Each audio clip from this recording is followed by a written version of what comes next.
What's good, y'all? It's the Demouchets REACT, and we're back with another video. Who we got today, C? Today we're back with another American reaction. So excited about this video. If you're new to us and we're new to you, make sure you scroll down, hit that subscribe button, and turn on the post notification bell, because we're on the road to 200K. And we cannot get there without you guys, alright? Join the family. Without further ado, let's get into the video. Let's get it. Over 10,000 competitors, over 8 million tickets sold, and about 3 billion people tuning in to watch what most of us consider the pinnacle of sports, the Olympics. And this time, it's in Paris. But the Olympics is a lot more than just this, and this, and this. It's an extremely expensive undertaking, in many cases, causing more harm than good to its host city. And I covered it before. Cities are dropping out because they were spending tens of billions of dollars on the hosting process. This chart shows a host city's initial budget versus what they ended up spending. They're quite different. Like this, or this, or this. The London 2012 Olympics ended up being nearly 4 times more than what they initially set out to spend. That's detrimental to a host's budget, especially problematic for cities and countries with an already weak economy and extreme inequities, like the state of Rio, that defaulted as a result of a heavy debt load in 2016, or Greece, whose debt crisis became so catastrophic, it was put on fiscal monitoring by the European Commission just a year after hosting the Games. But Paris is looking to be a bit different. The city budgeted $9.7 billion, spending about half on infrastructure and the other half on operating costs. And so far, it's looking good. We expect the Paris 2024 Summer Games would be the cheapest of the 21st century because the needs were really limited, so overruns were not as high as previous games. So how did France pull it off? And can they become the blueprint for future host cities? Alright, so we watched a video not too long ago, I think it was on CNBC, where they had showed us a couple videos of different Olympics from around the world at certain times and how much money they were spending. And I believe there was only one that was like the cheapest, but yet it still had the most vibrant, attractive event out of, in history. So it's like, at what point do they start to realize that it doesn't require billions and billions of dollars for them to have such a utmost experience for everybody to have, Right, and I think it was Rio who had the cheapest one out of the list that we saw. Okay. But that's like hosting a party knowing that you ain't got money in the bank to pay your bills. Basically. This is Thomas Bach, the president of the International Olympic Committee. It's a clip from 2017, when he announced Paris as the host city of the 2024 Summer Games. We are all therefore delighted to see that your plans include a record number of existing and temporary venues. The key here is the record number of existing and temporary venues. Paris's initial budget was set to $6.97 billion.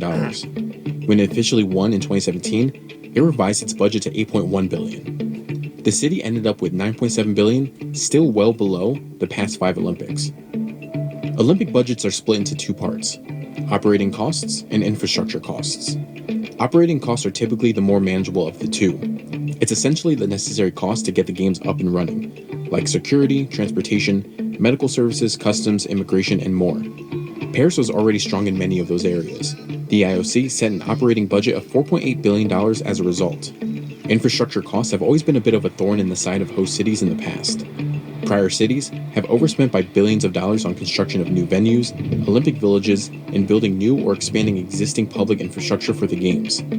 To get all of that construction done before the opening ceremony starts, it becomes an expensive race against time. In Paris's case, construction costs were manageable at $4.9 billion. 95% of the venues were already in place, only 3 were built. There is the Olympics Village, that is the largest project for the game. And you have a new swimming pool in Saint-Denis. I think it's a bit less than 200 million. And then you have a new sport facility within the city limit of Paris. The Olympics Village will be turned into housing and student accommodation. They expect to have 2,800 units after the games. So that would be a huge boost for the local areas. You may be wondering who pays for all of this. It's generally split into private and public funding. It's when the weight of public funding becomes too heavy that a host fails, like in Rio and Athens cases. For Paris and France's case, it hasn't been so, at least for now. That's because 96% of the total operating budget is funded by things like ticket sales and TV and marketing deals. Paris won its bid in 2017, amid a time of immense turmoil for the IOC.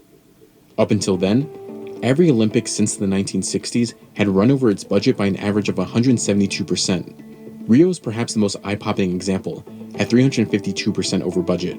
A problematic subway line that was supposed to connect fans to the Olympic venues cost the city about $3 billion. It was overbilled by 25%. Okay, so I understand that they have to build some things to accommodate the volume of visitors, right? Facts. But they get to keep those things when it's done, right? Like the new swimming facility, it gets to be put to use. Right. Right? So it's kind of a win-win. I know that's not the, overall scope of the logistics, but, when you look at it. At the same time, it's like, it kind of makes sense, because when you're budgeting something, you want to have enough finances extra so you can make sure if there's anything you need to do on the back end, it's filled. You know what I'm saying? It's like you fill in that gap, but at the same time, an extra couple $1 million that's going to waste can hurt just as much. Definitely. So, yeah. Renovation project of a neighborhood cost $4.2 billion, and neither were on time. Brazil hosted the games as it went into its deepest recession in nearly a century. The same reason why it didn't make sense to build them before the Olympics is the reason why after the Olympics they're underutilized or unused. And what are they doing? They're, well, first of all, they cost hundreds of millions of dollars to build. Secondly, they cost tens of millions of dollars to maintain over time. These so-called white elephants are an ongoing problem for host cities. As we saw earlier, a big part of the Paris bid was the record number of existing and temporary venues. While Paris hasn't avoided the usual overspending, it's a fraction of what other cities deviated from their original budget. The message of the government has always been this would be cheap games, the cheapest in recent history, and they would not burden our public deficit or our debt and would benefit everyone. If you compare the size of the budget to French GDP, it's only 0.3%, so that's rather limited and it's much lower than, let's say, Athens in 2004 that represented a larger share of Greek GDP. Paris is also uniquely positioned to host a big event, with its 100 million annual visitors accounting for 7 to 8% of its GDP. Paris has an extensive metro network, but also many train lines, and I think this was a really positive for the games, meaning that most people, tourists, will use the transportation infra to go to the different venues. With mounting criticism, the IOC adjusted its bidding process. In December 2014, the IOC released the Olympic Agenda 2020. The goal? To make hosting easier on cities. What Agenda 2020 did at the time was to restate a policy or policies that the IOC started in the 1990s. And the intention was to promote financial security for the host city and also to promote sustainability. Promoted a little bit of greater flexibility on the part of the IOC in terms of allowing host cities to use existing venues rather than to build new venues. And that was, at least on the margin, a good thing for the host cities. Now, this sounds more easy to manage. It don't sound like they can make a mistake with over, pricing anything. Because everybody's, they want to make sure the people are safe. Right. My thing is, what are some reasons that the venues wouldn't get used afterwards? Y'all better put some students up in there to do some type of project or something. Yeah. I'm thinking about the youth. If anything, they'll be the main ones to use the resources. Right. Of course. Learning how to swim in the new swimming facility. Right. Starting a swim team. Not just that, I guess you could call it the people that's in charge. They can have these new things available for them to do, where they can start learning these new tricks, tactics, and stuff for the Olympics or for the future sports that they have in their country. You know what I'm saying? Just using up the resources to the best of their knowledge instead of just sitting there and saying that we don't have no one or nothing to, accommodate for all of this. Right, and put it to use. Facts. Olympic Agenda 2020 and its 2016 amendment, the new norm, if a city needs new venues, new construction must have long-term legacy post-Olympics. The overall economic and environmental impact was not changed very much. And as a result of that, they continued to have more and more problems, and in fact worsening problems, with getting potential host cities to actually express an interest in hosting. We finally got to the point in 2017 where 5 cities dropped out of the competition to host the 2024 games, the ones that are about to happen. Only Paris and Los Angeles remained in the competition. In 2017, it was the first time in IOC history that 2 hosts were chosen for back-to-back Olympics. By locking in 2 cities at once, the IOC wouldn't have to worry about facing another mad dash to land a host after cities dropped their bids. When you have a fully developed city like Paris or Los Angeles hosting the games, and they already have the vast majority of the venues, this is obviously a smaller problem. Right. And that's good news. That's good news. In 2019, the selection process changed altogether. This time, by closing off the bidding process. While Paris is considered to be one of the cheapest modern Olympics, it all hinges on what kind of economic windfall the Games will see. While the IOC estimates that the Games will generate $7.3 to $12.1 billion, other estimates are much more modest. One study estimates GDP growth of 0.5% in the third quarter before falling back to 0.1% for the following 3 months. S&P Global projects Paris tourism and spending related to Olympic activity will grow tax income by 5%. Paris projects its 2024 revenue to hit over $200 million, about an 85% jump from 2023. But being a major tourism hub and holding the world's biggest sporting event may have some adverse side effects, like increased pressure on Paris's already busy metro lines, tourism not being high as expected, or security costs becoming increasingly more expensive as the games progress. The main pain Now that's one thing I would like to see. Now y'all have been sending us all these videos about learning about the Olympics, and we appreciate that. But I did see something about a lot of the police officers from other countries go to Paris to help with, security. I would love to see like the other things that people don't really think about, something like that. Like the little minor things. I would love to learn more about that. No, facts. point would be the transportation network, because many people would go at the same place at the same time for the different competition, and this could add a pressure to the network that is already saturated. The transportation authorities said they would add extra capacity on metro lines and train lines, but maybe this won't be sufficient to absorb a higher ridership. So we could see network disruptions from time to time. I think this is expected. Air France estimates a loss of about $200 million from June to August as traffic to and from Paris lags behind other major European cities due to the Olympics, and some tourists are avoiding the city altogether. But economists like Zimbalist believes the biggest risk to Paris's cheap budget is security. They say that the security costs in the budget are approximately $340 million. I don't think that number is realistic. They have already admitted to having more than 50,000 security personnel who will be working the games. But beyond direct personnel costs, we know that there are a lot of other costs.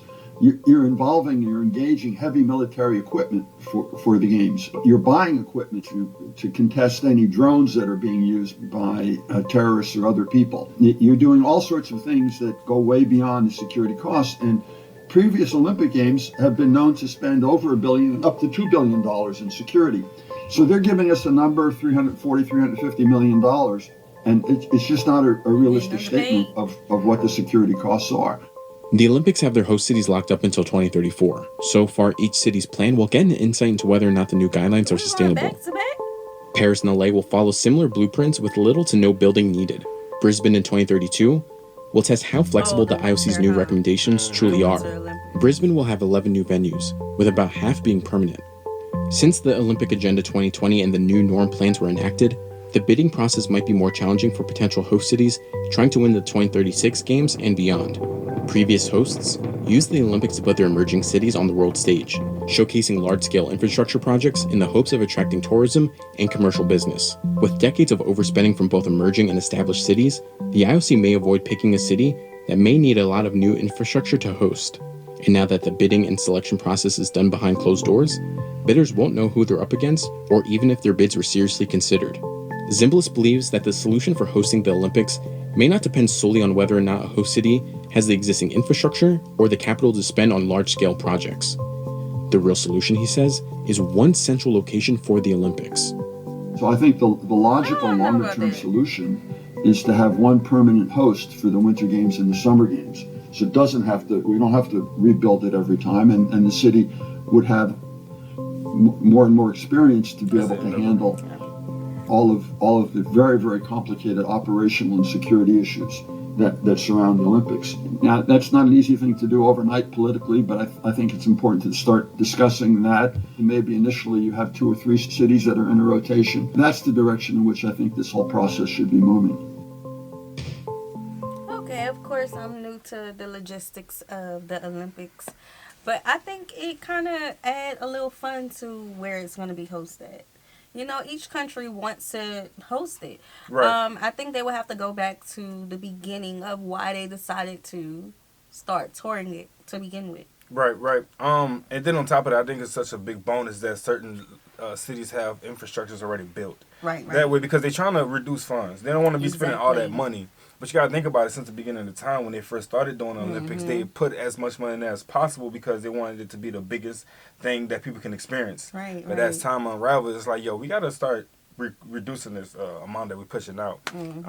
Yeah, bro. Again, I think this is important to talk about because a lot of people don't really think about the expenses.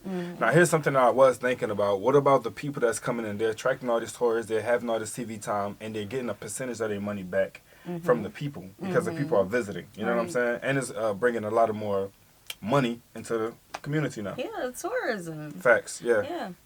I don't know. This is interesting. I love it. Yeah. I love it. All right, y'all. We hope you guys enjoyed this video with us. Be sure to subscribe. We'll see you soon. Peace.